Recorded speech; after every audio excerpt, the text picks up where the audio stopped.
तो सबसे पहले बच्चों आप माइनर हेडिंग डालिए, क्योंकि अभी काफी सारे बच्चे हैं जो माइनर का मतलब ही नहीं समझ रहे हैं कि माइनर्स क्या होते हैं, क्योंकि ये आपको माइनर सब पता होनी चाहिए इस लेवल पे हम माइनर्स कैसे निकालते हैं। ठीक है, तो बच्चों वेटिंग रूम में आने की कोशिश कम करिएगा, मैं हर तरह की चीज यहाँ पर बताने वाला हूँ, तो बेसिक से सारा टफ लेवल की तरफ जाता चला जाएगा। तो सबसे पहले बच्चों माइनर का क्या मतलब होता है, आप इस बात को लिख लो। सबसे पहले लिखना स्टार्ट कर लीजिए, लिखिए minor of an element,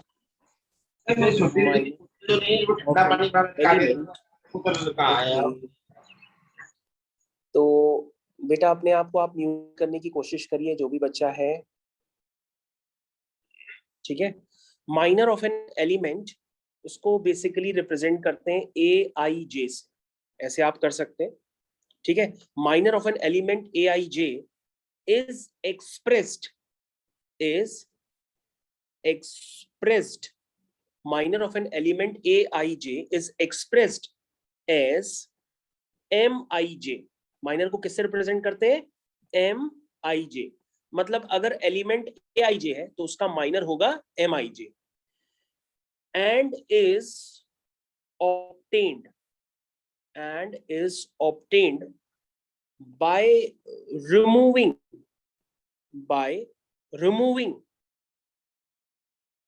ith row and jth column. ठीक है, ओके। तो तिवारी जी अपना कैमरा आप ओपन कर लीजिए, आप ऑटोमेटिक एंट्री कर लेंगे। Okay, column. ठीक है, तो बच्चों माइनर निकालने के लिए क्या स्ट्रेटेजी अप्लाई करते हैं उसको हम लोग एक क्वेश्चन की हेल्प से समझ लेते हैं।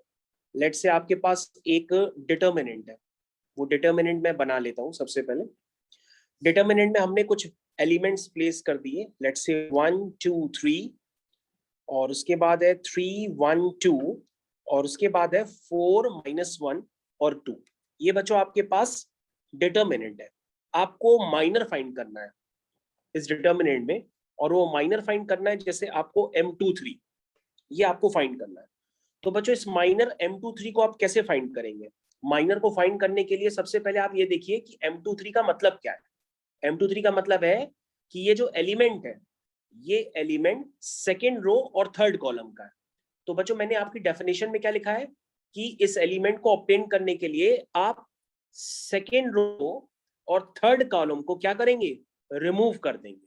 तो देखो रिमूव किया, ध्यान से देखना, क्योंकि काफी सारे बच्चों को माइनर अभी भी निकालने नहीं आता है, ओवर कॉन्फिडेंस में हो सकते हैं, लेकिन आप अब देख लीजिए उसको। तो बच्चों जब आपने उसको रिमूव कर दिया तो आपके पास बाकी बची वैल्यूज क्या बची, आपके पास बचा 1 2 और 4 -1। तो बच्चों अब आप कैसे लिखेंगे, आपको क्या तरीका बताया था, इसका मल्टीप्लाई इससे माइनस इसका मल्टीप्लाई इससे। तो बच्चों आपका माइनर M23 निकल करके आ जाएगा। तो बेसिकली आपका जो M23 है वो होगा 1 × -1 -2 × 4। तो बच्चों ये कितना निकल के आया, दिस इज -9। तो बच्चों आपको माइनर निकालने आना चाहिए। तो माइनर हमने M23 निकाला है, आप कोई भी निकाल सकते हैं, M31 भी निकाल सकते हैं, M11 भी निकाल सकते हैं, M22 भी निकाल सकते हैं। तो बेसिकली बच्चों उसको माइनर के नाम से जानते हैं। तो माइनर आपने देखा कैसे निकाला, और अगर मैं आपसे पूछूं कोई आप दूसरा माइनर निकालो, जैसे हमने कहा कि M31 निकालना है, तो M31 कैसे निकालोगे, आप क्या करोगे, M31 निकालने के लिए आप थर्ड रो और फर्स्ट कॉलम को रिमूव कर दोगे। तो बच्चों ये देखो ये आपकी थर्ड रो हो गई और ये आपकी फर्स्ट कॉलम हो गई। बोलो भाई समझ में आया, थर्ड रो फर्स्ट कॉलम समझ में आया। अगर आप कंफ्यूज हो रहे हो तो पहले आप इसको हटा दो जो पहले से मार्क है। अब आपको M31 निकालना है, कैसे निकालोगे, थर्ड रो फर्स्ट कॉलम को आप रिमूव कर दोगे। अब जो आपके पास डिटरमिनेंट बचा उस डिटरमिनेंट को लिख दोगे। क्या बचा डिटरमिनेंट बच्चों, ये बचा 2 3 1 2। तो इसका माइनर कैसे लिखोगे, 2 × 2 -3 × 1, दैट मीन्स 4 -3। 4 -3 कितना होता है, 1। तो आई थिंक सभी बच्चों को क्लियर हो गया कि आपने किस तरह से माइनर्स को कैलकुलेट किया। ठीक है, तो आप जो भी हैं बेटा अपने आप को म्यूट करिए, क्योंकि इससे सारे बच्चे डिस्टर्ब होंगे। कोई भी बच्चा अपने आप को अभी अनम्यूट ना करे, सबको अपने आप को म्यूट रखना है, ठीक है। ओके बच्चों, नेक्स्ट हेडिंग हम लोग डालते हैं कोफैक्टर्स। बच्चों नेक्स्ट हेडिंग डालिए कोफैक्टर, क्योंकि ऐसे ये नॉर्मल टर्म है कि मैं इसको ऐसे सोच के चलता हूँ को आपको आता है, लेकिन जब मैं करता हूँ तो आप उसमें कंफ्यूज हो जाते हैं, इसलिए कोफैक्टर्स के बारे में आप समझ लीजिए। This is cofactor of an element, cofactor of an element, element है आपका मान लीजिए AIJ, ठीक है, is expressed as CIJ and is calculated as अगर आपको उसको कैलकुलेट करना है तो जो CIJ होगा वो होगा -1 की power I plus J into MIJ। यानी बच्चों कोफैक्टर को निकालने के लिए आपको माइनर की तो जरूरत है, लेकिन उसके आगे आपने क्या मल्टीप्लाई किया है, एक टर्म मल्टीप्लाई किया है जो है -1 की पावर I प्लस J। अब बच्चों जैसे हम एक मैट्रिक्स ले लेते हैं और उस मैट्रिक्स का डिटर्मिनेंट बना लेते हैं, और डिटर्मिनेंट बनाने के बाद हम उससे C23 निकालते हैं। तो लेट्स से हम एक एग्जांपल यहाँ पे क्रिएट कर लेते हैं। लेट्स टेक एग्जांपल ताकि आपको अच्छे से समझ में आ जाए। हाँ बेटा, जस्ट मैं ऊपर कर दे रहा हूँ, देख लो आप आराम से। तो बेटा यहाँ पर आपको फाइंड करना है इस एग्जांपल में C23, ठीक है, और मैट्रिक्स आपकी मैं वही ले लेता हूँ और इसको डिटर्मिनेंट कहेंगे क्योंकि हम डिटर्मिनेंट से इसको एक्सप्रेस करने वाले हैं, ठीक है। ओके, डिटर्मिनेंट और मैट्रिक्स में आपको अच्छा खासा डिफरेंस पता होगा क्योंकि आप काफी टाइम से पढ़ रहे हैं। तो this is a sign of determinant. अब यहाँ पे आपको इस डिटर्मिनेंट से C23 निकालना है, तो मैं आपको डिटर्मिनेंट लिख करके दे रहा हूं, उससे आप निकालेंगे C23। तो बच्चों मैंने क्या बताया कि अकॉर्डिंग टू डिफाइनिंग रिलेशनशिप जो कोफैक्टर होगा C23 वो किसके इक्वल होगा, -1 की पावर 2 + 3 इंटू M23।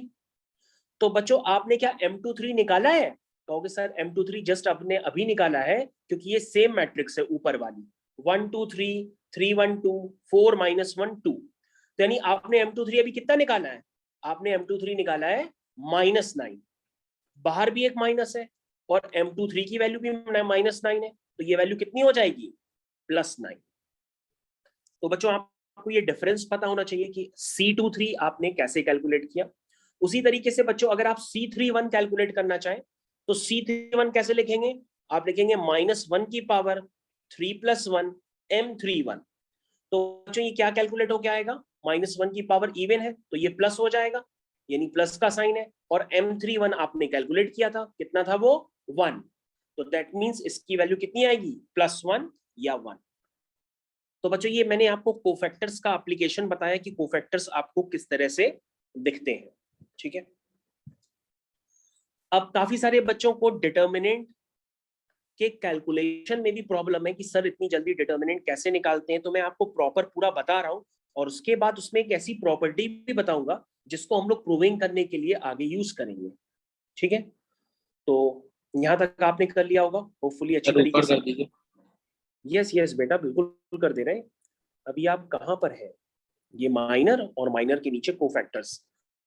मैं आपके सामने प्रिंटेड मटेरियल इसीलिए नहीं लगाता हूँ क्योंकि आपकी और हमारी स्पीड बदल जाएगी। फिर मैं आपके सामने लिख रहा हूँ साथ में, तो आप भी साथ में लिखा करो, और हर बात 2-2 बार रिपीट भी कर रहे हैं, साथ में लिखो और समझते भी चले जाओ। अगर मैं प्रिंटेड मटेरियल स्लाइड्स वगैरह लगाऊंगा, बुक्स लगा दूंगा, तो आपकी स्पीड और हमारी स्पीड वेरी करने लगेगी। पता पड़ा मैं जल्दी जल्दी कर रहा हूँ, इसलिए मैं प्रिंटेड मटेरियल नहीं लगा रहा हूँ।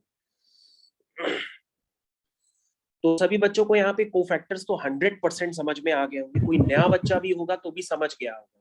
तो स्पर्श को समझ में आ गया होगा, स्पर्श समझ में आ गया कोफैक्टर्स कैसे निकालते हैं। Yes sir. ओके, तो स्पर्श को भी समझ में आ गया और शिखा को भी समझ में आ गया। आई थिंक शिखा समझ में आ गया। Yes sir. Okay,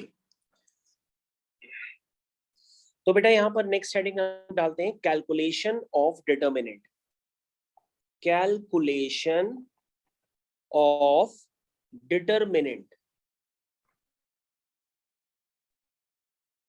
calculation of determinant, हम डिटर्मिनेंट का कैलकुलेशन कैसे करते हैं।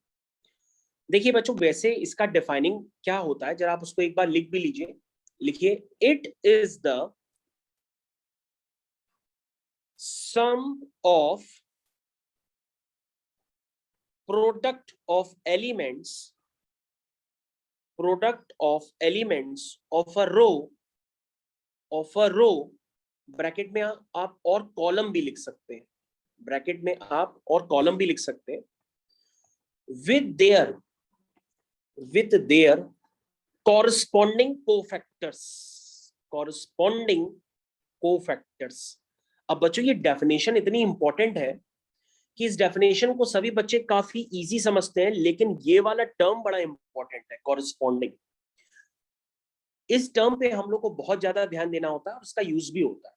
यानी कि अगर आप डिटर्मिनेंट किसी भी मैट्रिक्स का अगर कैलकुलेट कर रहे हो, तो आप हर एलिमेंट का जो मल्टीप्लाई करोगे उसके कॉरस्पॉन्डिंग कोफैक्टर से लोगे, और वो एलिमेंट पहली रो के भी हो सकते हैं, पहली कॉलम के भी हो सकते हैं, कोई भी रो या कोई भी कॉलम। तो सबसे पहले बच्चों हम एक मैट्रिक्स क्रिएट करते हैं, सभी बच्चे इधर ध्यान दें। सबसे पहले हम एक मैट्रिक्स क्रिएट करते हैं, और ये मैट्रिक्स आपकी स्क्वायर मैट्रिक्स होगी, क्योंकि मैंने आपको बताया था कि डिटर्मिनेंट किसका पॉसिबल होता है, एक स्क्वायर मैट्रिक्स का ही पॉसिबल होता है। इसलिए सबसे पहले मैंने आपके सामने एक मैट्रिक्स क्रिएट की है, ध्यान से देखिए। A11, A12, A13, A21, A22, A23, A31, A32, A33, समझ में आया? ये मैट्रिक्स है। अब हम मैट्रिक्स का अगर डिटर्मिनेंट लेंगे तो डिटर्मिनेंट का साइन बच्चों इस तरह से हम मॉड से रिप्रेजेंट करते हैं। तो दिस इज अ मॉड। जब हम इसको डिटर्मिनेंट के फॉर्म में लिखेंगे तो ये कुछ ऐसा नजर आएगा, यानी कि A11, A12, A13, A21, A22, A23, पहले रो होती है फिर कॉलम होता है, A31, A32, फिर A33। जैसे A32 है तो उसका मतलब वो थर्ड रो सेकंड कॉलम का एलिमेंट है, पहले रो बोलते हैं फिर कॉलम बोलते हैं। अब बच्चों, अगर आपको इस डिटर्मिनेंट का मतलब इस मैट्रिक्स का अगर आपको डिटर्मिनेंट कैलकुलेट करना है, क्योंकि डिटर्मिनेंट एक स्केलर नंबर होता है, मैंने आपको बताया था, तो आप पहली रो या पहली कॉलम के एलिमेंट्स का मल्टीप्लाई करोगे कॉरस्पॉन्डिंग कोफैक्टर्स के साथ, ठीक है। तो बच्चों कैसे करेंगे, हम सबसे पहले लिखते हैं A11। तो ध्यान से देखिए, आपने क्या लिया है, हमने यहाँ पर पहली रो ली है, क्योंकि अमूमन यहाँ पर रो ही ली जाती है पहली। तो मैंने A11 के साथ क्या लिखा, मैंने A11 के साथ लिखा C11, ठीक है। तो ये इसका कॉरस्पॉन्डिंग कोफैक्टर हो गया। ध्यान दो, मैंने A11 के साथ C12 नहीं लिखा है, ये बात आपको ध्यान देनी होगी। फिर मैंने लिखा A12, फिर आ गया C12, फिर आ गया A13, फिर ये हो गया C13, ठीक है। तो बच्चों आप ध्यान से देखिए, ये जो मल्टीप्लिकेशन है एलिमेंट्स का, ये उनके कॉरस्पॉन्डिंग कोफैक्टर्स के साथ ही मल्टीप्लिकेशन है, ठीक है। यानी इस बात का बड़ा यूज होता है। तुम कहोगे अगर सर कॉरस्पॉन्डिंग नहीं हुए, मान लीजिए मैंने इन एलिमेंट्स का मल्टीप्लाई कर दिया सेकेंड रो के कोफैक्टर्स के साथ, तो बच्चों ये वैल्यू जीरो आ जाएगी, ये वैल्यू जीरो आ जाएगी। और आपने कहा मान लीजिए अगर हमने पहली रो के एलिमेंट्स का मल्टीप्लाई कर दिया कोफैक्टर्स के साथ, लेकिन वो कोफैक्टर्स थर्ड रो के, तो भी वैल्यू जीरो आ जाएगी। तो बच्चों ये गजब का इंपॉर्टेंट रिजल्ट होता है, आप किसी भी डिटर्मिनेंट में लगा के देख सकते हो। अब आपने हमारी बात सुनी तो ये पॉइंट आपके पास रहेगा जिसको आप यूज कर सकते हो क्वेश्चंस में। ओके, बाय द वे, ये मैंने डिटर्मिनेंट को कैलकुलेट करने का तरीका बताया कि डिटर्मिनेंट को उस तरीके से कैलकुलेट करते हैं। लेकिन कई बच्चे क्या करते हैं, वो एक शॉर्टकट क्रिएट कर लेते हैं, कहते हैं सर डिटर्मिनेंट को हम लोग ऐसे भी तो लिख सकते हैं A11, अब सर C11 क्या होगा, C11 होगा -1 की पावर 1 + 1, तो वो तो प्लस ही हुआ, तो प्लस साइन लिखो चाहे ना लिखो, सीधा M11 लिख दो।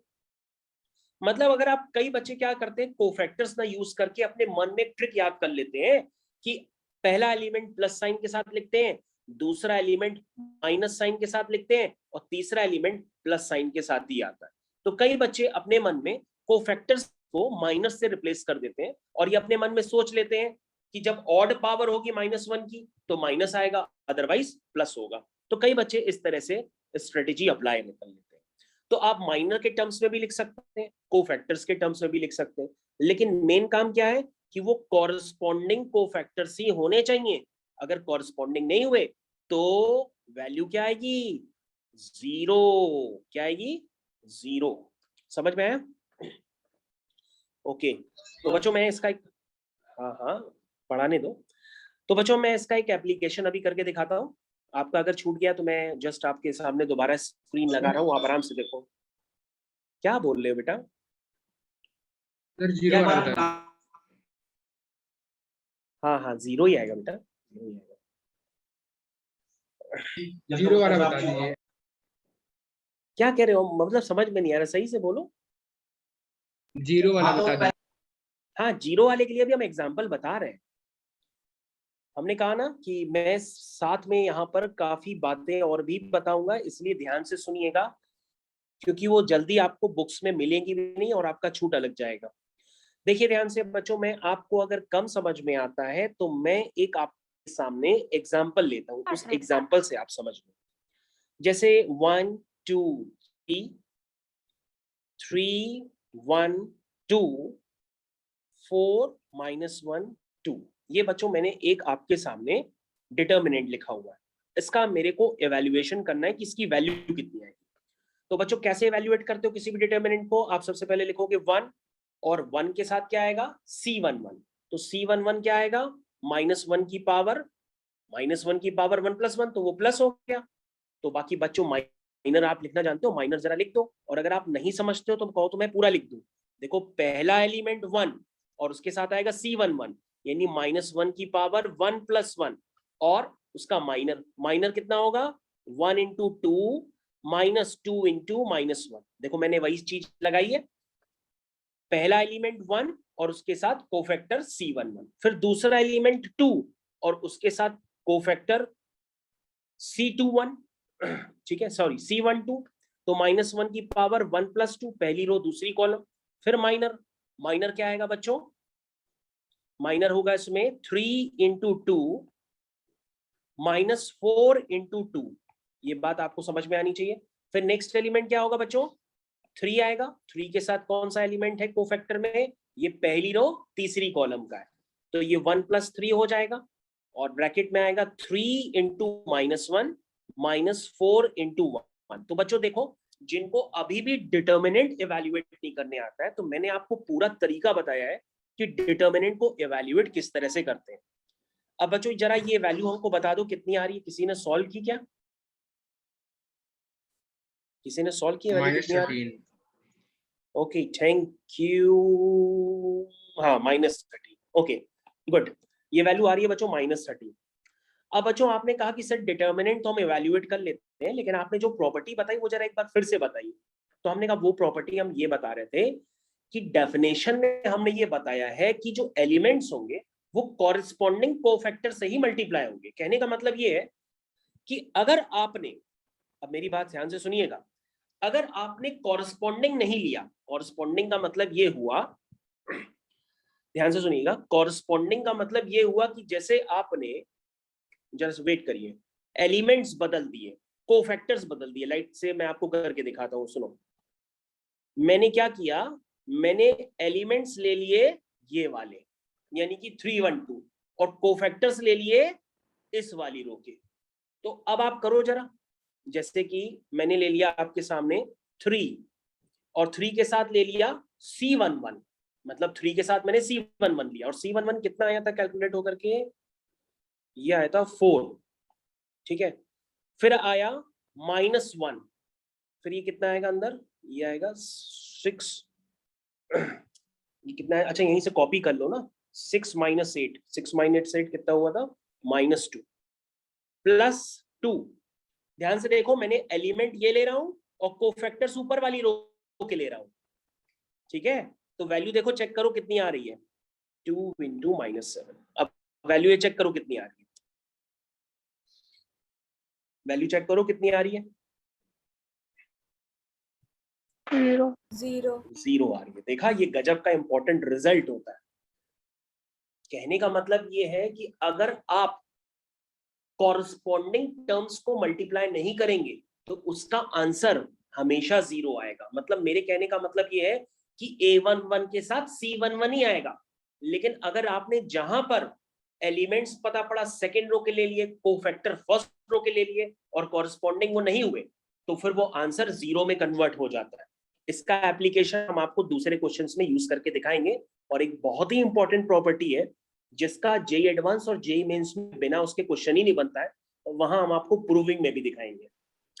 ओके, बाय द वे मैंने काफी देर तक आपको एक्सप्लेन कर दिया। क्या कह रहे हो बेटा? सर इसको एक पॉइंट के फॉर्म में लिखवा दीजिए। हाँ हाँ, अभी आपको सब करा देंगे। पहले आप बेटा यहाँ तक लिखो। बेटा पॉइंट के फॉर्म में तो लिखा ही है ना, जस्ट देखो ऊपर सबसे पहले मैंने यहीं पे तो कॉरस्पॉन्डिंग को हाईलाइट किया। इसका मतलब अगर कॉरस्पॉन्डिंग नहीं होगा तो वैल्यू 0 हो जाएगी। अभी आपको इसका एप्लीकेशन और भी मिलेगा, आप परेशान ना हो। ओके, तो बच्चों हम लोग आगे कंटिन्यूएशन में करते हैं, और आपके सामने मैंने एग्जाम्पल के साथ आपको बता भी दिया है। ठीक है, आप परेशान ना होइए, आपके सामने काफी सारी चीजें होंगी अभी। ओके, तो सबसे पहले बच्चों मैं चलो आपके एक क्वेश्चन भी करा देता हूँ। क्वेश्चन है बच्चों, क्वेश्चन लिखना स्टार्ट करिए, क्वेश्चन भी हम लोग कर लेते हैं। ये है 6i। अब ये मत कहना आई को देखकर कि आपने कॉम्प्लेक्स नंबर नहीं पढ़ा है। 4 3i -1 23 और ये i, ये रिजल्ट है बच्चों x प्लस आई वाई के इक्वल। तो पूछा जा रहा है देन, तो बच्चों ये डिटर्मिनेंट जो है ये x प्लस आई वाई के इक्वल है, तो पूछा जा रहा है कि बताओ x और y की वैल्यूज क्या होंगी। तो बच्चों यहां से पूछा जा रहा है x और y की वैल्यूज क्या होंगी। ये डिटर्मिनेंट x प्लस आई वाई के इक्वल है। ओके, कोई बता सकता है x और y की क्या वैल्यू आएंगी यहाँ पे? तो बच्चों आपको कुछ नहीं करना है, इस डिटर्मिनेंट को एक्सपेंड कर दो, उसका रियल पार्ट अलग कर दो, इमेजिनरी पार्ट अलग कर दो। डिटर्मिनेंट एक स्केलर क्वांटिटी होती है, उस स्केलर क्वांटिटी को पहले निकालिए। सबसे पहले आप क्या करेंगे, इसको एक्सपेंड करिए। पहली रो के अबाउट 0 आ रहा है। 6i। हाँ देखो एक बच्चे ने जवाब दिया। 5 और 0। हाँ हाँ हाँ, ओके वेट। तो बच्चों आपको आई स्क्वायर तो पता है ना, ऐसा तो नहीं है आई स्क्वायर ही ना पता हो, आई स्क्वायर -1 होता है। ऐसा ना हो आई स्क्वायर ही गलत बता रहे हैं। हाँ हाँ, अच्छी बात है। -3 -3 ये आया, फिर -3 ये आया, कितना आ रहा?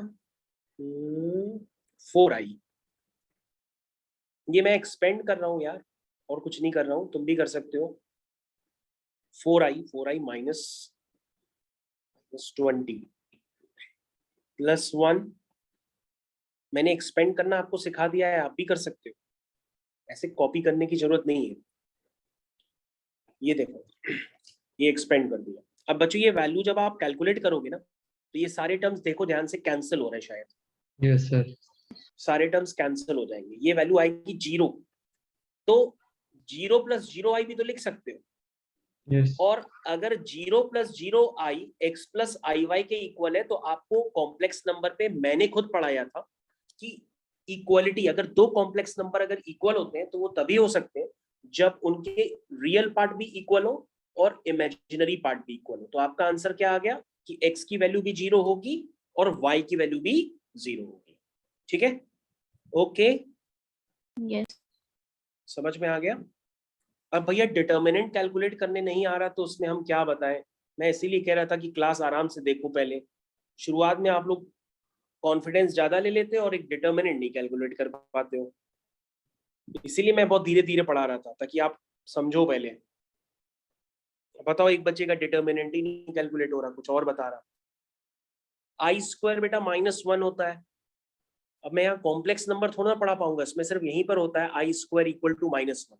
ये एक बेसिक सी डेफिनेशन है, आप याद रखो। I square equal to -1, this is a defining relationship. इसका कोई प्रूफ थोड़ा ना करता है, कोई प्रूफ नहीं होता इसका। ओके आई को स्क्वायर कर दीजिए, प्रूफ हो जाएगा। ओके, क्या हो रहा है? Just wait.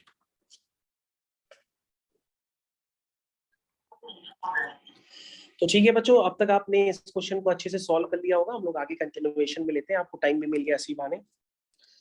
तो ठीक है बच्चों, अब हम लोग यहाँ पर छोटी सी 2-3 पहले प्रॉपर्टीज देखते हैं डिटर्मिनेंट की। तो जरा हेडिंग डालिएगा यहाँ पर, प्रॉपर्टीज ऑफ डिटर्मिनेंट। जैसे आपने कुछ प्रॉपर्टीज तो ऑलरेडी देखी थी, लेकिन उसमें अभी कुछ प्रॉपर्टीज आपने नहीं देखी थी। मैंने आपको कहा था कि मैं लेटर ऑन बताऊंगा, पहले आप फंडामेंटल प्रॉपर्टीज समझ लीजिए। तो फंडामेंटल प्रॉपर्टीज तो मैंने आपको बता दी थी, लेकिन कुछ प्रॉपर्टीज ऐसी भी हैं जो मैंने वहां पर अवॉइड की थी आपको बताने के लिए। तो वो धीरे धीरे मैं प्रॉपर्टीज अब आपको बताता चला हो जाऊंगा। सबसे पहले बच्चों याद रखो, जैसे ए और बी अगर दो मैट्रिक्स, ठीक है, ध्यान से देखिए, अगर आपके पास ए और बी दो मैट्रिक्स हैं और आपने उनका डिटर्मिनेंट ले लिया, तो बच्चों ये इसके इक्विवेलेंट है कि पहले ए मैट्रिक्स का डिटर्मिनेंट ले लो और बी मैट्रिक्स का डिटर्मिनेंट लेकर के इनको आपस में मल्टीप्लाई कर लो। तो बच्चों ये दोनों रिजल्ट सेम होंगे। ध्यान से देखिए बच्चों, मैं इस रिजल्ट को एक्सटेंड भी कर सकता हूँ। ये ए बी सी डी, ये से 4 भी हो सकते हैं। तो ये determinant of A, determinant of B, determinant of C, determinant of D, इस तरह से ये ब्रेक भी हो सकता है। ये बिल्कुल उसी तरीके से है जैसे मॉडुलस नहीं होता है, मॉड होता है, आपने मॉड तो पढ़ा ही होगा, वैसे मॉडुलस की प्रॉपर्टी होती है। तो वैसे ही है ये। तो बच्चों ये एक प्रॉपर्टी हो गई। दूसरी प्रॉपर्टी देखिए जरा, दूसरी प्रॉपर्टी ये है कि आपने कोई मैट्रिक्स है, उस मैट्रिक्स का आपने ट्रांसपोज ले लिया और ट्रांसपोज लेने के बाद आपने उस मैट्रिक्स का डिटर्मिनेंट ले लिया, तो उसका रिजल्ट उस मैट्रिक्स के डिटर्मिनेंट के ही इक्वल होगा। समझ में आया? अब आपको ये तो पता ही है ना कि मैट्रिक्स का ट्रांसपोज कैसे लेते हैं। मैट्रिक्स का ट्रांसपोज लेने का मतलब ये है कि आपने रो और कॉलम को आपस में क्या कर दिया, रोज और कॉलम को इंटरचेंज कर दिया। जब हम रोज कॉलम को इंटरचेंज कर देते हैं तो जो मैट्रिक्स बनती है उसको हम कहते हैं मैट्रिक्स का ट्रांसपोज। तभी तो आपने ये देखा था अपनी क्लास में कि किसी भी मैट्रिक्स को कैसे रिप्रेजेंट करते हैं, as a sum of symmetric and skew symmetric matrix, है ना। तो बच्चों आपको ये रिजल्ट पता होना चाहिए कि किसी भी मैट्रिक्स का अगर हम ट्रांसपोज लेते हैं और डिटर्मिनेंट लेते हैं तो उसका रिजल्ट उस मैट्रिक्स के डिटर्मिनेंट के ही इक्वल होता है। तो ये बात आपको समझ में आनी चाहिए। ठीक, नेक्स्ट जरा समझिए प्रॉपर्टी। कोई बच्चा है जो इस प्रॉपर्टी का रिजल्ट बता सकता है पूरी क्लास में? इस प्रॉपर्टी का रिजल्ट क्या होगा? k times डिटर्मिनेंट है। ओके, एक बच्चा बोल रहा है कि sir k times determinant of a। अब मेरी बात सुनो ध्यान से। सर, वो जो मल्टीप्लाई होता है वो तो फिर अलग आ जाता है ना, सारी रोज और सारी कॉलम से अलग अलग निकालना पड़ेगा। हाँ, मेरी बात सुन ध्यान से, ठीक है, कोई बात नहीं बच्चों। सबसे पहले ये समझो कि हाँ ओके, ये मैट्रिक्स बेटा ये आपके पास मैट्रिक्स ए है। देखो मैंने मैट्रिक्स ए पे रेड कलर से इंडिकेट किया है, ठीक है, ये क्यों ए बाहर जो है आपकी गया? मैट्रिक्स है। हाँ, सुनो, ये मैट्रिक्स का ऑर्डर तो पता नहीं है, तो जब ऑर्डर नहीं होता है तो हम उसका ऑर्डर n मान लेते हैं। n मतलब मान लो 3x3 भी हो सकती है, 2x2 भी हो सकती है। भाई ये जो मैट्रिक्स का अगर हम डिटर्मिनेंट ले रहे हैं तो वो तो पॉसिबल ही तभी है ना जब वो स्क्वायर मैट्रिक्स। तो स्क्वायर मैट्रिक्स के लिए अब उसका ऑर्डर n भी हो सकता है, मतलब 3 ऑर्डर, मतलब 3 ऑर्डर का मतलब 3x3 भी हो सकती है, 2x2 भी हो सकती है। तो बच्चों अगर किसी मैट्रिक्स में आपने k को मल्टीप्लाई किया तो इसका मतलब क्या हुआ कि वो जो k है वो मैट्रिक्स में हर एलिमेंट से मल्टीप्लाई हुआ है। मतलब पहली कॉलम से भी, दूसरी कॉलम से भी, तीसरी कॉलम से भी, हर कॉलम में, हर एलिमेंट में k का मल्टीप्लिकेशन है। आप अपने मन में सोच के देखना जरा, आओ इधर आओ मेरे साथ सोचो, इधर आओ एक मिनट, इधर देखना, A11 इंटू k यहां भी होगा, समझ रहे हो? मतलब मैं आपको लिख करके बताता हूं तो शायद आप प्रॉपर्टी समझ जाओ, क्योंकि अभी आप हल्का हल्का समझे हो लेकिन पूरा नहीं समझ पा रहे हो। इधर देखो, A11, A12, A13, A21, A22, A23, A31, A32, A33। इधर ध्यान दो ध्यान से। ये देखो, अगर हम मैट्रिक्स में k का मल्टीप्लाई करते हैं तो मैंने क्या बताया था कि मैट्रिक्स की प्रॉपर्टी होती है कि वो k सबके साथ होता है कि नहीं? बताया था कि नहीं? अगर बच्चों अगर हम इससे k कॉमन लेंगे तो k कॉमन लेने का मतलब क्या होगा?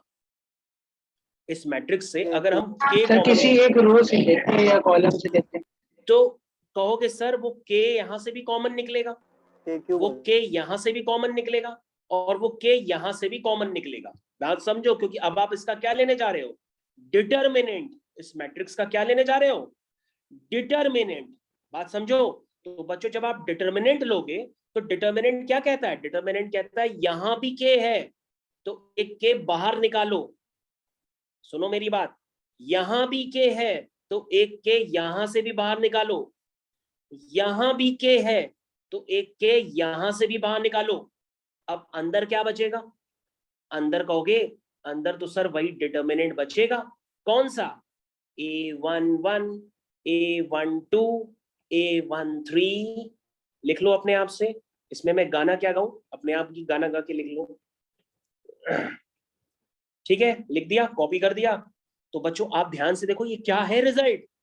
कहोगे सर ये रिजल्ट है के ए इज इक्वल टू के की पावर 3 इंटू ए। अरे सर ये कैसा रिजल्ट है, इसका मतलब क्या हुआ, अगर ये एन ऑर्डर की मैट्रिक्स होगी, अगर ए मैट्रिक्स का ऑर्डर एन है तो ये के की पावर एन के साथ बाहर निकलेगी। ये प्रॉपर्टी होती है जिसको आप ऑब्वियस समझ के चलते हो, और जब ये प्रॉपर्टीज अप्लाई होती है इससे भी बड़ी प्रॉपर्टीज में, आप वहां अप्लाई ही नहीं कर पाओगे, आप समझ ही नहीं पाओगे कि करना क्या है यहाँ पे, ये टर्म्स ऐसे कैसे लिखे जा रहे हैं। तो बच्चों ये बहुत ही इंपॉर्टेंट है, आपको ध्यान रखना होगा कि इस प्रॉपर्टी का जो रिजल्ट है उसको मैं दोबारा यहाँ पे हाईलाइट कर रहा हूं, दिस इज के की power n into determinant of A. तो समझ में नहीं आई बिल्कुल क्या, आ गई ना। तो बच्चों आपको भले प्रॉपर्टी ऑब्वियस लगती हो लेकिन ये प्रॉपर्टीज ऑब्वियस नहीं है। तो देखना काफी सारे बच्चे जो ध्यान नहीं दे रहे होंगे वो ओवर कॉन्फिडेंस में रह रहे होंगे कि सर ये तो हम पहले से जानते हैं, और इससे भी बड़ी प्रॉपर्टीज डिटर्मिनेंट में बनेंगी, और उनके बिना तो पेपर बनता ही नहीं है, वो प्रॉपर्टीज अगर आपको समझ में ना आए तो। अभी तो मेन प्रॉपर्टीज हमने चालू ही नहीं की है, मैंने को चालू करते समय सोचना पड़ेगा कि मैं चालू कैसे करूं ताकि आपको समझ में आ जाए। ओके बच्चों, कुछ और प्रॉपर्टीज भी हैं, उनको भी लिखता हूं मैं। स्टार्ट करिए नेक्स्ट प्रॉपर्टीज, या नेक्स्ट प्रॉपर्टीज क्या, मैं प्रॉपर्टीज अब थोड़ी देर में रुक के बताऊंगा। कुछ इंपॉर्टेंट रिजल्ट लिख लो, क्योंकि रिजल्ट होते वो ऑब्वियस है लेकिन हो सकता है आप क्वेश्चन में अप्लाई ही ना कर पाओ, ऑब्वियस ऑब्वियस कह के वो रह ही जाए। पहला लिखिए, determinants of skew symmetric, determinants of a skew symmetric matrix of odd order। ध्यान से देखिए मैंने क्या लिखा है, मैंने लिखा है determinant of skew symmetric matrix of odd order is 0।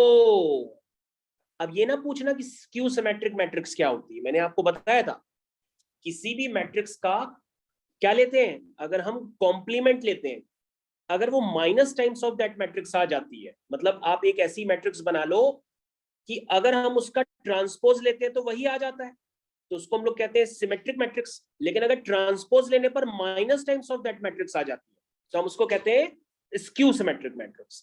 तो ये कह रहा कि अगर आप skew symmetric matrix odd order की है, ऑड ऑर्डर का मतलब 3x3 की है, तो उसका अगर आप डिटर्मिनेंट लेंगे तो वो वैल्यू आपको कैलकुलेट नहीं करनी पड़ती, वो वैल्यू क्या आती है, 0। क्या आती है, 0। इसको हम क्वेश्चन में डायरेक्ट यूज करेंगे, कैलकुलेट ही ना करेंगे। तो बच्चों ये स्क्यू सिमेट्रिक की मैट्रिक्स की पहचान होती है। जिन बच्चों की क्लास छूटी हुई है पहले की, तो यहाँ पे वो लिख सकते हैं स्क्यू सिमेट्रिक और ये सिमेट्रिक मैट्रिक्स। तो बच्चों मैंने आपको बताया भी था कि सिमेट्रिक मैट्रिक्स बनाते कैसे हैं। सिमेट्रिक मैट्रिक्स बच्चा कोई क्लास में बता सकता है कैसे बनाते हैं? A21 जो होगा वो A12 होगा। सिमेट्रिक मैट्रिक्स को बनाने के लिए हम किसी भी मैट्रिक्स को सिमेट्रिक मैट्रिक्स में कन्वर्ट करने के लिए A plus A transpose by 2 करते हैं, यस तो आ जाती है सिमेट्रिक मैट्रिक्स। और किसी की स्क्यू सिमेट्रिक मैट्रिक्स बनानी है तो A minus A transpose by 2 करते हैं, तो स्क्यू सिमेट्रिक मैट्रिक्स आ जाती है। इसके लिए आप प्रीवियस रिकॉर्डेड लेक्चर्स देख सकते हैं। Okay, next result, determinants of diagonal matrix मैंने आपको फर्स्ट लेक्चर में बताया था डायगोनल मैट्रिक्स क्या होती है। अगर आप डायगोनल मैट्रिक्स का डिटर्मिनेंट लिख रहे हैं तो डिटर्मिनेंट किसके इक्वल होगा? Product of its diagonal element. यानी कुछ नहीं करना होता है, डायगोनल एलिमेंट्स का प्रोडक्ट कर दीजिए, सीधा सीधा आपके पास उस डिटर्मिनेंट का वैल्यू निकल करके आ जाएगा। ठीक है, डायगोनल एलिमेंट्स को मल्टीप्लाई कर देते हैं। और डायगोनल मैट्रिक्स किसे कहते हैं? जिसमें सारे एलिमेंट आपको डायगोनल में ही नजर आएंगे, बाकी जगह आपको 0 नजर आएगा। ठीक है, तो जैसे अगर 2 होगा तो 2 into 2 कर देंगे। अच्छा नहीं समझ पाए, वेट मैं समझा देता हूँ, कोई बात नहीं, इधर समझो बच्चों। जैसे ये आपके पास, एक सेकेंड बस ध्यान से देख लो, जैसे आपने लिखा 1 2 3, ठीक है, बाकी जगह आप 0 डाल दो। अगर बच्चों हमें इसका डिटर्मिनेंट कैलकुलेट करना है तो हम डायरेक्ट लिख देंगे 1 into 2 into 3, दैट इज 6। समझ में आया? यस। नहीं आया तो बताओ भाई, समझ तो गए होगे। इसको मैं सेपरेट कर देता हूँ, ये ऊपर वाले के साथ है, मिक्स मत कर देना। चलो नेक्स्ट। ओके, नेक्स्ट वाली प्रॉपर्टी तो मेरे को लगता है कि ऑब्वियस है, वो नहीं लिखवाता हूं मैं, क्योंकि मल्टीप्लिकेशन वाली प्रॉपर्टी तो मैं ऑलरेडी बता चुका हूं। एक रिजल्ट और डाल सकते हो। ओके, एक रिजल्ट और डाल लो भाई। हेडिंग डालो सिंगुलर, हेडिंग डालो singular and non singular, heading डालो singular and non singular matrix. Heading डालिए singular and non singular matrix. क्या होती है ये? लिखिए, मैट्रिक्स whose डिटर्मिनेंट इज 0। कोई भी मैट्रिक्स अगर जिसका डिटर्मिनेंट 0 आ जाए उसे हम कहते हैं सिंगुलर मैट्रिक्स। क्या कहते हैं? Singular matrix. Otherwise it is non-singular matrix। ठीक है, ये मैंने आपको लिखवा दिया। तो बच्चों कुछ इंपॉर्टेंट रिजल्ट थे जो मैं सारे बड़े क्वेश्चंस में डायरेक्टली यूज करूंगा, इसलिए मैंने आपको लिखवा दिया ताकि आपको कोई कंफ्यूजन यहाँ पैदा ना हो। ठीक है, हम यहाँ अब आगे कंटिन्यूएशन में ले रहे हैं। आपको हेडिंग डालना होगा अब यहाँ पर adjoint of a matrix। Next heading is adjoint of a matrix। हम किसी भी मैट्रिक्स का adjoint कैसे निकालेंगे ये मैं आपको सिखाने जा रहा हूं। हेडिंग डालिए adjoint of a matrix। Okay, डालिए हेडिंग, दिस इज adjoint। अब थोड़ी सी ऊपर कर दिए, क्या कह रहे हो? हाँ अच्छा अच्छा, थोड़ा सा ऊपर कर दिए। अब भी करते हैं, ये लो। Adjoint of a matrix. तो बच्चों हम लोग किसी भी मैट्रिक्स का एडजॉइंट कैसे निकालते हैं और एडजॉइंट का मतलब क्या होता है? एडजॉइंट का मतलब क्या होता है जरा उसको समझने की कोशिश करिएगा। Yes sir, done. Okay, thank you.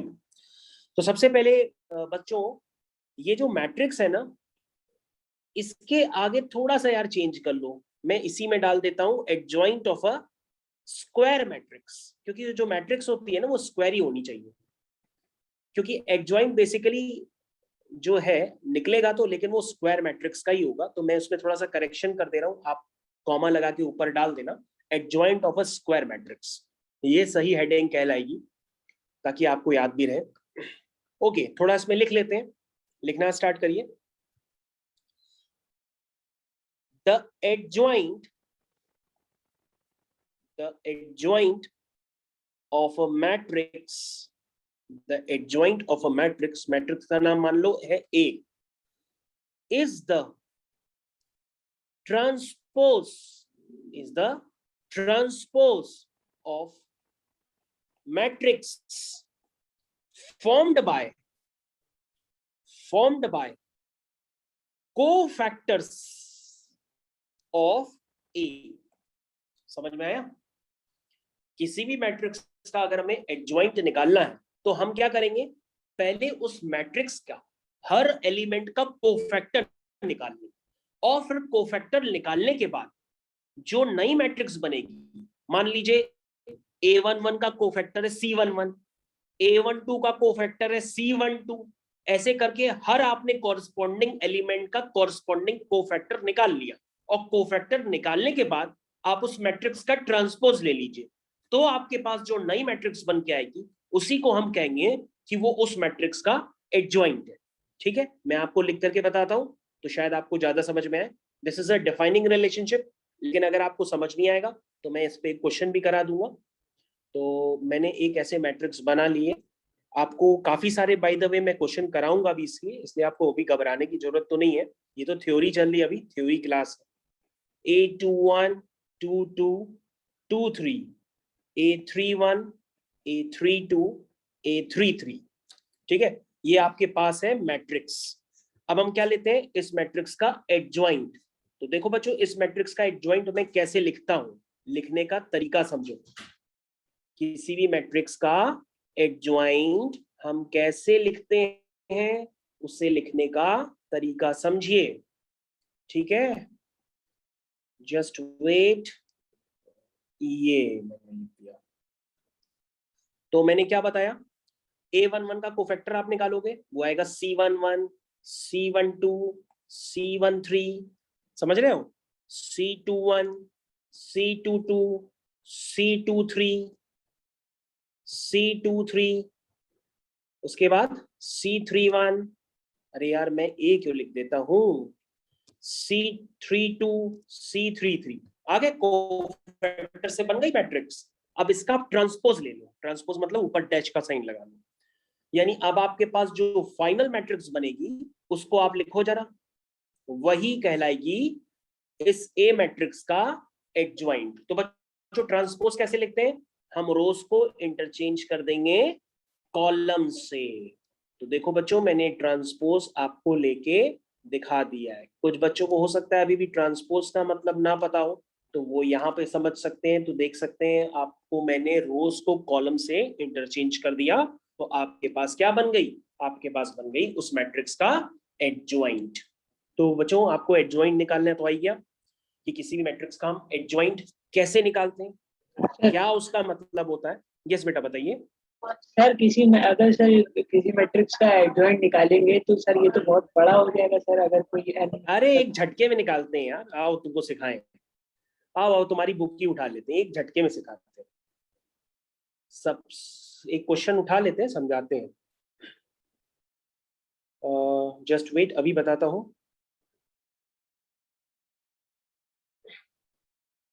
कोई भी मैट्रिक्स उठा लो भाई, ये देखो इधर आओ, ये देखो बेटा आपकी स्क्रीन पे ये मैंने क्वेश्चन अभी उठाया है, इधर देखो, उसमें हेडिंग पढ़ो क्या लिखा हुआ है, find adjoint of each of the matrices in question 1 and 2। ठीक है, अब बेटा क्वेश्चन 2 मैं आपका कॉपी कर रहा हूँ, 1 तो काफी छोटा हो जाएगा, क्वेश्चन 2, और ये क्वेश्चन 2 मैंने कॉपी कर लिया, और कॉपी करके मैं यहाँ पे पेस्ट कर रहा हूँ आपके थ्योरी नोट्स में।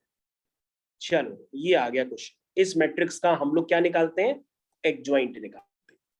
चलो एडजॉइंट निकालने का तरीका क्या होगा, उसी को फॉलो करना जो अभी हमने आपको थ्योरी में निकाला। चलो सबसे पहले आप क्या करना, मेरी तरीके से लिखने की आदत डालो, लिखो C11, C12, C13, C21, C22, C23, C31, C32, C33, ऐसे लिख लोगे एग्जाम में। ओके, फिर इक्वल का साइन लगाओ। ये जल्दी बस करने का यही तरीका है, बाकी आपको हो सकता है थोड़ा सा समझ, अभी नए हो तो टाइम लगे।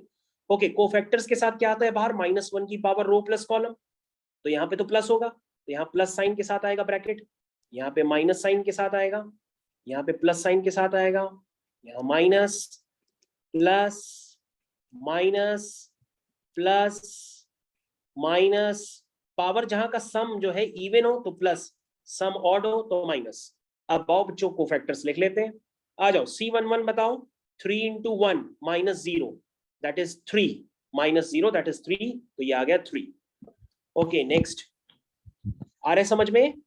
C12 निकाल लोगे, ये देखो C12 कैसे निकालेंगे, ये इसको हम ऐसे क्रॉस कर देंगे। देखो अगर किसी को भी अभी भी नहीं आता है निकालने तो मेरी बात सुनो यार, सुनो, मैं आराम से धीरे धीरे बता रहा हूँ, सुनो।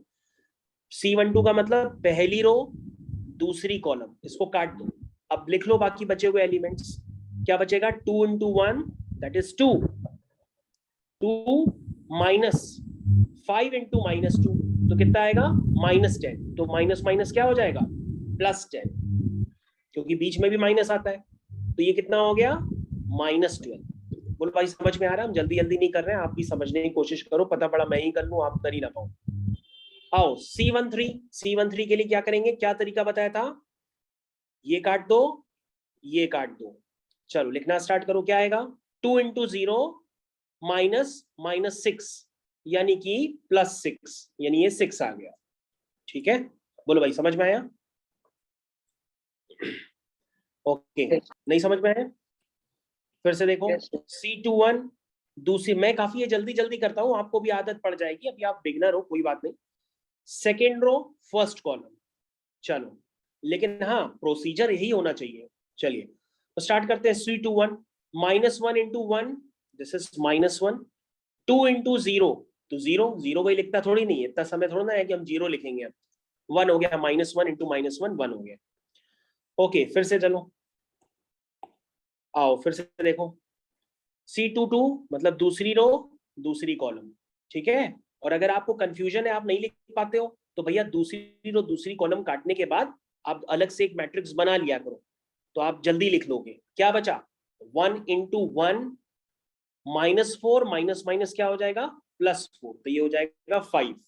ये जैसे मैंने माइनस लिखने का तरीका शुरुआत में बताया था ना, तो मैं माइनस लिख रहा हूँ क्योंकि कोफैक्टर जो होता है वो -1 की पावर रो प्लस कॉलम इंटू माइनस होता है, तो मैं माइनस ही तो लिख रहा हूँ। बाकी मैं कोफैक्टर्स की फॉर्मेलिटी तो बाहर प्लस माइनस लगा के पहले ही पूरी कर चुका हूँ।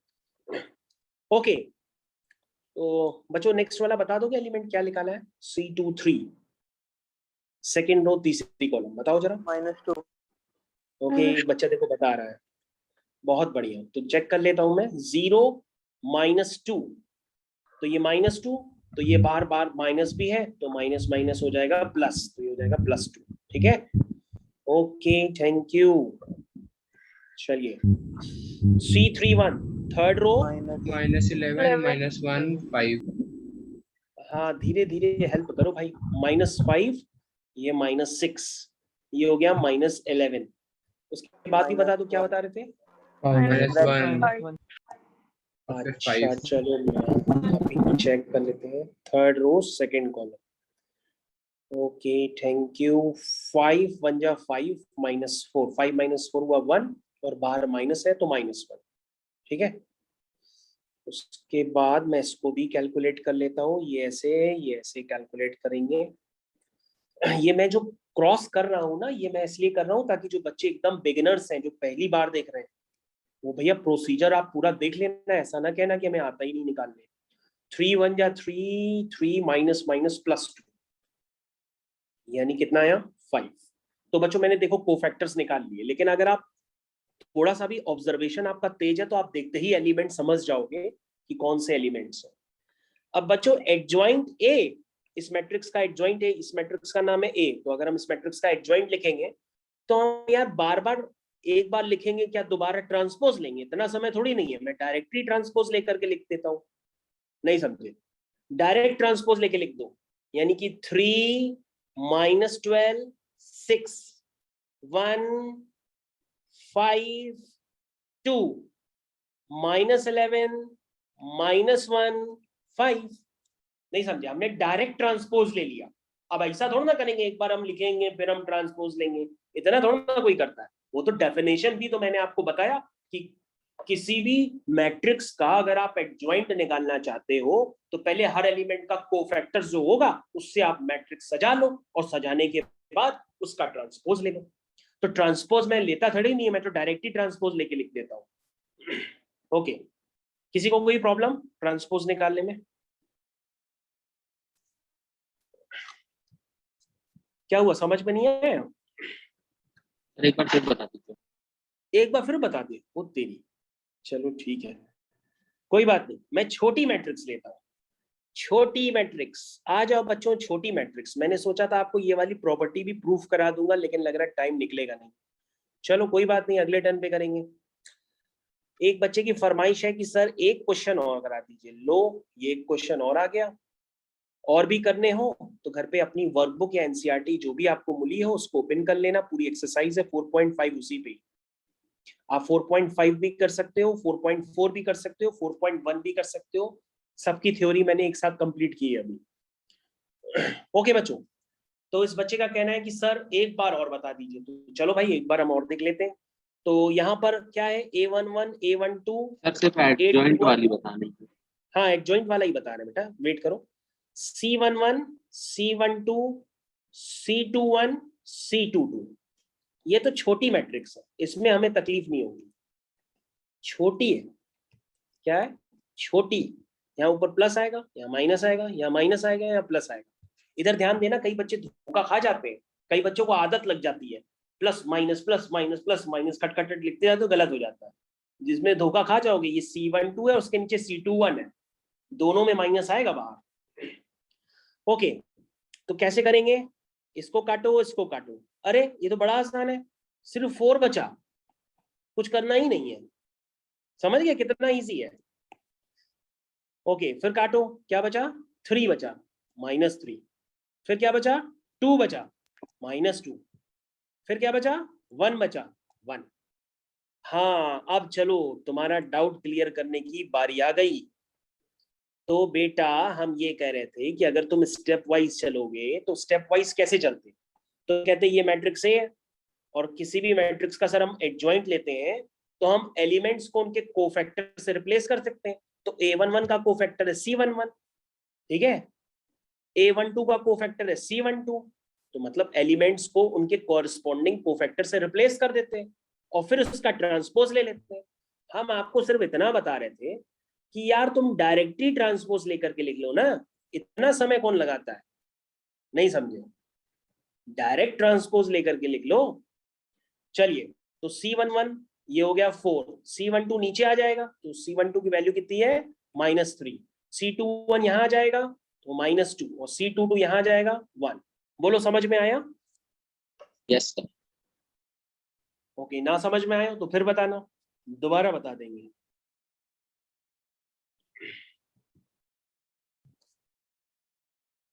ठीक है, आई थिंक आप लोग को आ तो गया होगा भाई कि कैसे लेते हैं।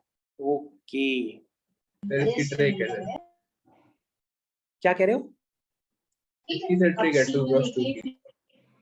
क्या कह रहे हो, नहीं समझ में आया, पता नहीं क्या कह रहे हो, क्या कह रहे हो, फिर से बोलो। लो चले गए।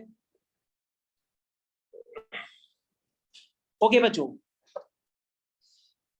हाँ आप कुछ क्वेश्चंस देखना चाहते हैं तो आप देख लीजिए, ये आपकी स्क्रीन पर है, एक्सरसाइज 4.5 है। तो पहले आप ये सब करेंगे, कुछ प्रॉपर्टीज वगैरह सीखेंगे, फिर ये देखिए ये आप माइनर्स कोफैक्टर वाली एक्सरसाइज भी कर सकते हैं अपने होमवर्क में। कुछ नहीं है, पूरी एक्सरसाइज में माइनर्स और कोफैक्टर्स निकालने का फंडा है, ये आप अपने घर पे आराम से कर सकते हो, ठीक है, मतलब मेरी आपको कोई जरूरत नहीं पड़ेगी। ओके बच्चों, तो हेडिंग डालते हैं यहाँ पे, प्रॉपर्टीज ऑफ एडजॉइंट मैट्रिक्स, कि किसी भी मैट्रिक्स का जो एडजॉइंट होता है उसकी क्या क्या प्रॉपर्टीज होती हैं। उसमें पहली प्रॉपर्टी ये होती है कि अगर, ध्यान से देखिए, फर्स्ट प्रॉपर्टी, पहली प्रॉपर्टी ये होती है A into adjoint of A is equal to adjoint of A into A is equal to determinant of A into IN। ये बच्चों पहली प्रॉपर्टी है। कहोगे सर ये क्या है, हमने कहा पहली प्रॉपर्टी है, अब समझो खुद ही क्या है। भैया मैट्रिक्स में क्या होता है कि प्री मल्टीप्लाई और पोस्ट मल्टीप्लाई इन सबका इफेक्ट पड़ता है। याद रखो, मैंने आपको प्रॉपर्टीज में बताया था कि AB का होल ट्रांसपोज किसके इक्वल होता है, B transpose into A transpose. तो मैंने बताया था कि B ट्रांसपोज पहले होगा, A ट्रांसपोज बाद में होगा।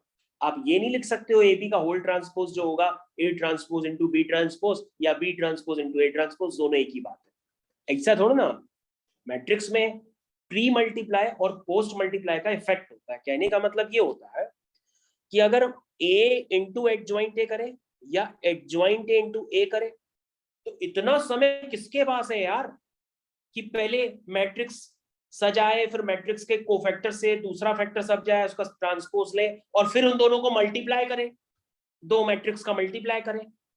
यानी पहले मैट्रिक्स है उसका एडजॉइंट निकालो, फिर उनका मल्टीप्लाई करो। इतना लंबा प्रोसेस कौन करेगा? अगर आपको ए इंटू एडजॉइंट ए का रिजल्ट चाहिए तो बच्चों वो रिजल्ट आप डायरेक्ट जान सकते हो, उसका रिजल्ट होता है डिटर्मिनेंट ऑफ ए। क्या होता है? डिटर्मिनेंट ऑफ ए। कहोगे सर ये IN क्या है? अरे यार, मैट्रिक्स जैसे कॉम्प्लेक्स नंबर के इक्वल होता है, वैसे ही मैट्रिक्स को मैट्रिक्स के ही इक्वल दिखाना पड़ता है। ये क्या है? ये दो मैट्रिक्स का Identity. मल्टीप्लिकेशन है, ये भी मैट्रिक्स है, ये भी मैट्रिक्स है, तो मल्टीप्लाई करेंगे तो भी मैट्रिक्स आएगी।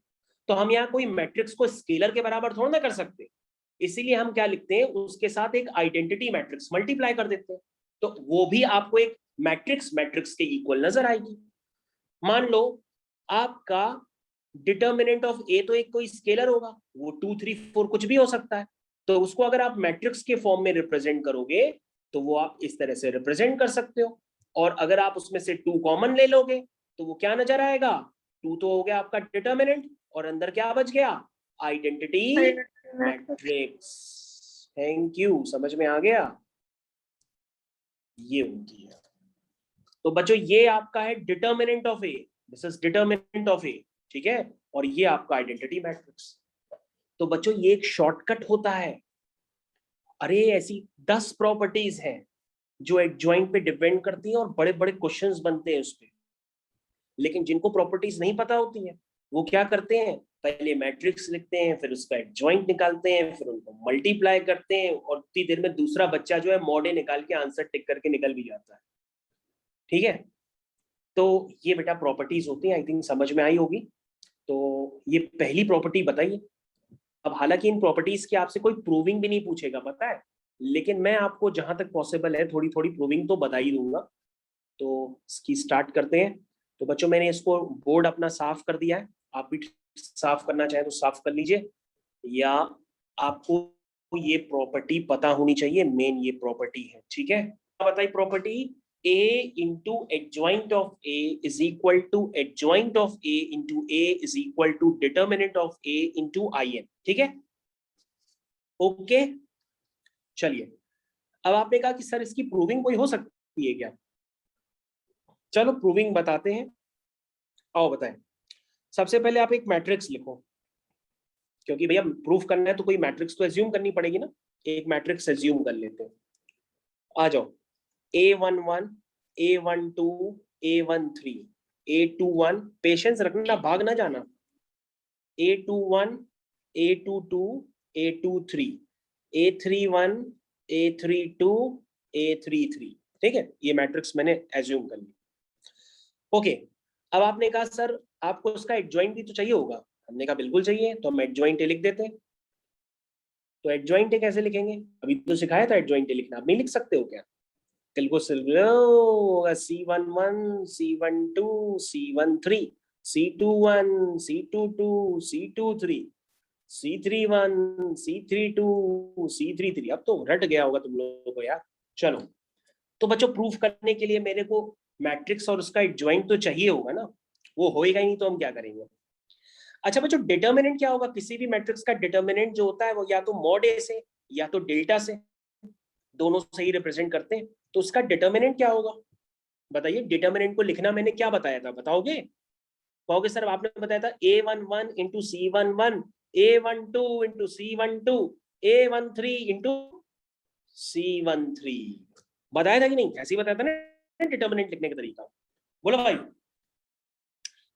डिटर्मिनेंट लिखने का तरीका तो यही बताया था ना हमने।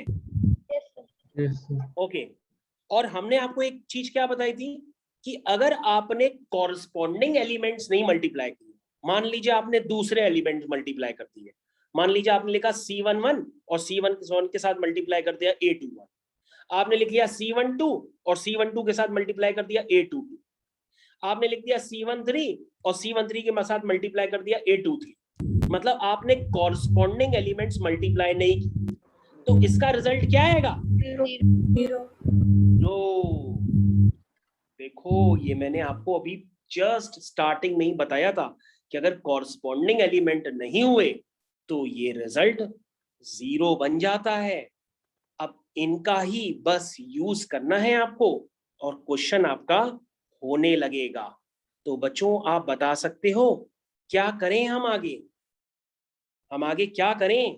कोई बच्चा बता सकता है कि ये प्रॉपर्टी प्रूफ हो गई? इसको नजर आ रहा है किसी को? तो दोनों को ऐड कर। किसी को नजर आ रहा है कि प्रॉपर्टी आपकी खत्म हो चुकी है? कहोगे सर क्यों? कहोगे सर करना क्या है? जरा ध्यान से देखिए, आप जरा इधर आइए स्क्रीन पे। सर आपको मल्टीप्लाई करना है a into adjoint of A. तो बेटा जब a को उसके एडजॉइंट से मल्टीप्लाई करोगे तो a मैट्रिक्स अपनी कॉपी में लिख लो और उसका एडजॉइंट लिख लो जरा अपनी कॉपी में, तुम्हारे साथ सामने लिखे हुए लिखो। तो बेटा जब आप उसको मल्टीप्लाई करोगे तो मल्टीप्लाई करने पर आपको कुछ बात नजर आएगी, जरा करके देखो, आपको करके देखो। जब करोगे तो आपको कुछ बातें नजर आएंगी, जब करोगे तभी समझ में आएगा। ए को एडजॉइंट ए से मल्टीप्लाई करो। तो बेटा जब मल्टीप्लिकेशन करते हो दो मैट्रिक्स का तो क्या करते हो? ये पहली रो फिक्स करोगे, उसका मल्टीप्लाई करोगे किसमें? इसमें। यही तो करोगे। फिर किसमें करोगे? इसमें। फिर करोगे इसमें। ऐसे ही तो करोगे। ओके, मैं आपको करके दिखाता हूं, उधर देखो ध्यान से। जिनको बिल्कुल नहीं समझ में आ रहा वो मेरी बात को दोबारा ध्यान से देखें। तो ये प्रॉपर्टी प्रूफ हो चुकी है, लेकिन अगर आप समझ नहीं पा रहे तो आप लिख करके समझिए। मैं आपको लिख करके बताता हूँ। इधर ध्यान दे हर बच्चा, इधर ध्यान दो। A11, A12, A13, A21, A22, A23, A31, A32, A33। इधर ध्यान दो। एडजॉइंट लिखवाओ। सर छोड़ के सब में 0 हो जाएगा जैसे।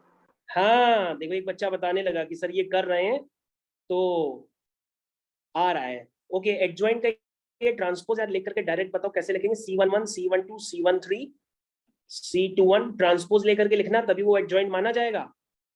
ट्रांसपोज लेकर के लिखना तभी वो एडजॉइंट माना जाएगा। ऐसे नहीं कि ऐसे ही करने लगो मल्टीप्लाई, फर्जी मल्टीप्लाई ना करना। Okay, C11, C22, C23, diagonal matrix C31, C32, C33।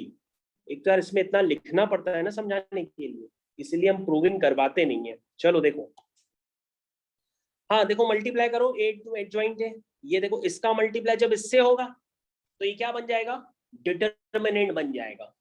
लेकिन जब इसका से मल्टीप्लाई होगा तो ये वैल्यू क्या बन जाएगी? 0, क्योंकि ये कॉरस्पॉन्डिंग एलिमेंट नहीं है उसके। इसका मल्टीप्लायर फिर से होगा, फिर से 0। इसका मल्टीप्लाई फिर से इससे होगा, फिर से 0। इसका मल्टीप्लाई फिर से इससे होगा तो डिटरमिनेंट आ जाएगा। डिटरमिनेंट किसका नाम है? डेल्टा ए का। डेल्टा ए मतलब डेल्टा ए की वैल्यू देख लो, मैंने लिख दी है भैया। जिनको डेल्टा की वैल्यू नहीं पता है वो देख ले, ये लिखी हुई है, ये देखो। ओके, अभी भी नहीं समझ पाए? नहीं समझ पाए तो चलो मल्टीप्लाई करके लिख देते हैं। आओ बच्चों इधर देखो। तो बच्चों जब मल्टीप्लाई करोगे तो ये वैल्यू जब इसके साथ मल्टीप्लाई होगी तो उसका क्या नाम है? इसका नाम है डिटरमिनेंट ऑफ ए। और बाकी जगह कॉरस्पॉन्डिंग एलिमेंट नहीं होंगे तो क्या आ जाएगा? 0। बोलो भाई, समझ में आया? Yes sir. yes अब तुम कहोगे सर डिटरमिनेंट ऑफ ए इसमें से कॉमन ले लो, तो अंदर क्या बनेगी? Identity matrix. बच्चों ये प्रूविंग ना बुक्स में दी है, जब आप देखोगे बुक्स में तो आपका दिमाग खराब हो जाएगा कि प्रूविंग में लिखा क्या है। इसलिए मैं आपको बहुत देर तक समझा रहा हूँ, समझ लो, वरना आप ऐसा सोचना ही नहीं कि आप घर पे कर लोगे, वो हो नहीं पाएगा आपसे। ओके बच्चों, आप देख सकते हैं proving is finish now. Proving is finish, check कर लो। तो बेटा ये प्रूविंग बेटा उसी को समझ में आएगी जो स्टार्टिंग से पूरा लेक्चर देख रहा होगा। जिसने देखा ही नहीं होगा तो वो तो नहीं समझ सकता, उसके हाथ से तो निकल गया। हाँ हाँ, नीचे कर दे रहे।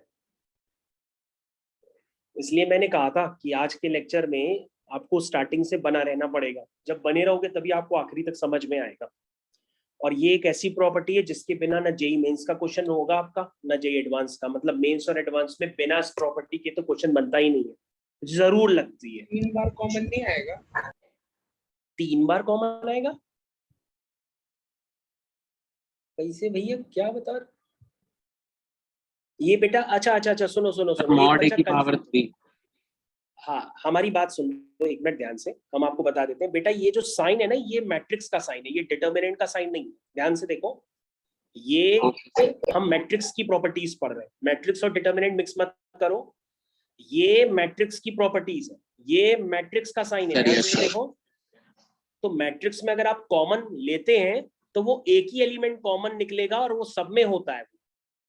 ठीक है ना, समझ में आ गया? यस।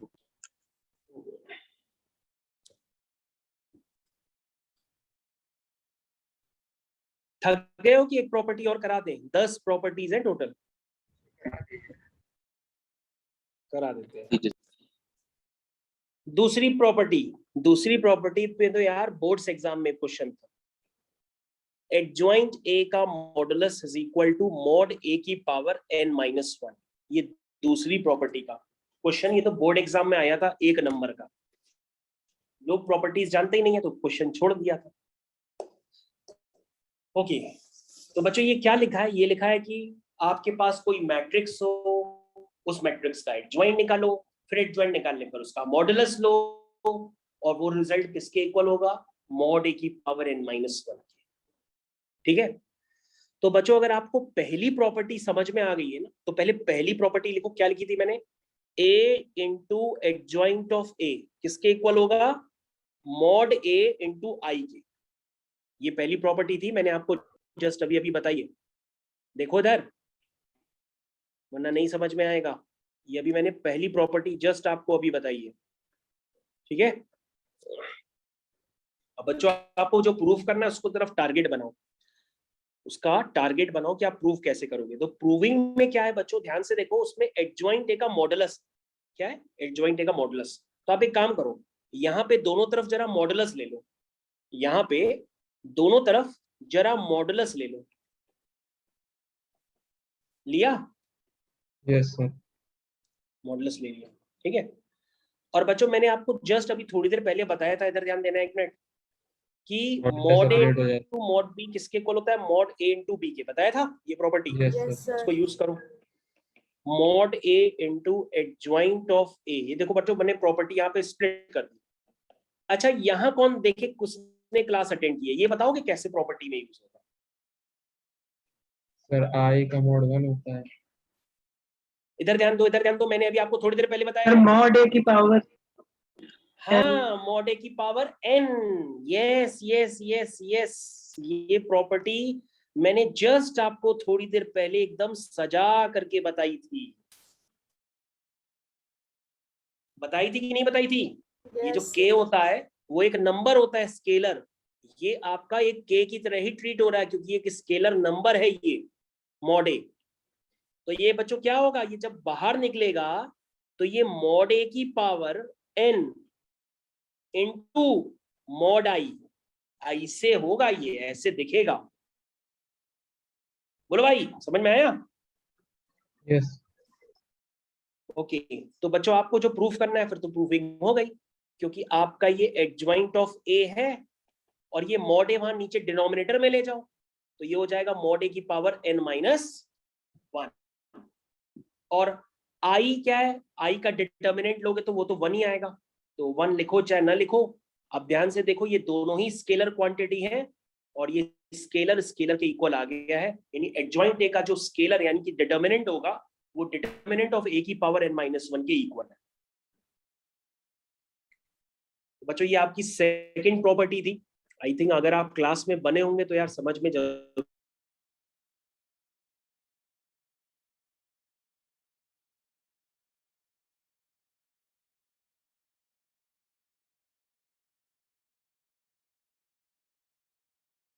सर वॉइस नहीं आ रही है।